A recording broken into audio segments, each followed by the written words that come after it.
Good morning. We are back in our book, Friends with God, the Story Bible.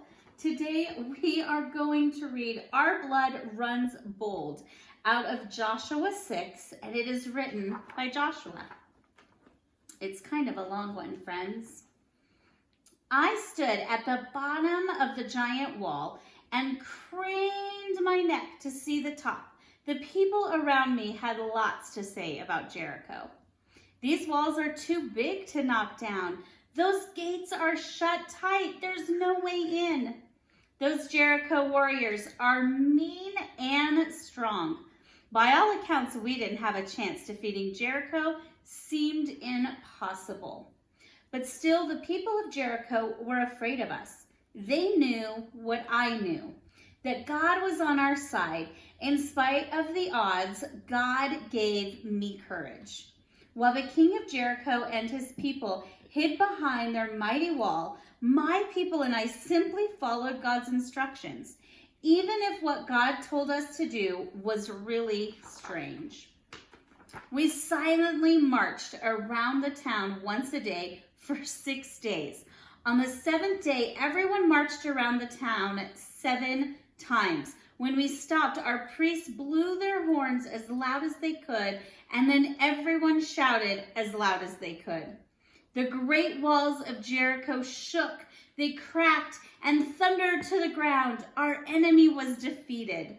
We didn't win the battle with stronger men or sharper swords. We won with courage, God-given courage.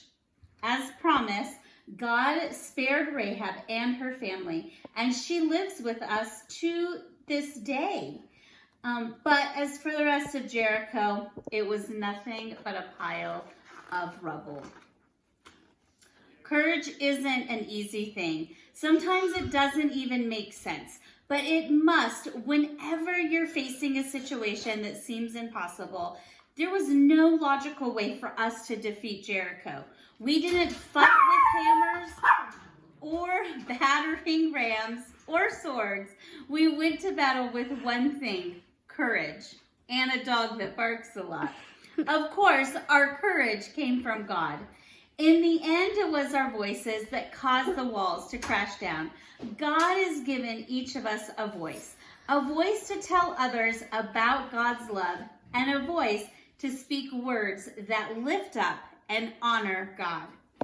In what way can you use your voice to bring a message of God's love to the world around you?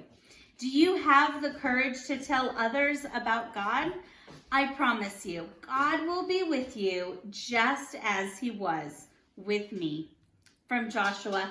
Thanks, friends. I hope you enjoyed the story. Next time, we are going to be reading about a girl out of the book of Judges. Her name is Deborah. So we'll see you next time. Thank you.